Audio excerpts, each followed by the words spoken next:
সর্বোচ্চ শাস্তির আইন পাশ করে এই বাবুল সরকারকে সর্বোচ্চ শাস্তি দিয়ে আগামীতে কেউ যেন এই ধরনের অন্যায় করার সাহস না পায় এই ব্যাপারে সাহায্য করা দরকার। এবং আজকের প্রশাসনের মাধ্যমে আমি এই দাবি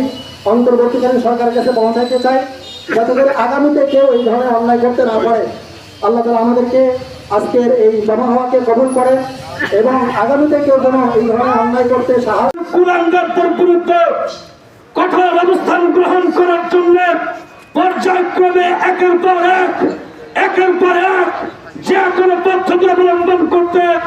কোন রকম কুণ্ঠাবোধ করবে না ইনশাআল্লাহ।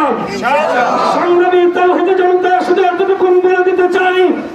এরকম বাউল ফাউলদের সঙ্গ গ্রহণ করে যেই সমস্ত নেতা,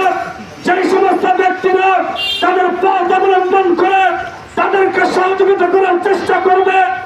স্পষ্ট ভাষায় বলে দিতে চাই, আমরা মুসলমান যতদিন জীবিত থাকবো, শরীরের মধ্যে রক্ত যতদিন থাকবে, বাউল সরকারকে যেমন ছাড় দেব না, বাউলকে সহযোগিতা করলে বলাদেরকে চুল পরিমাণ ছাড় দেওয়া হবে না ইনশাআল্লাহ।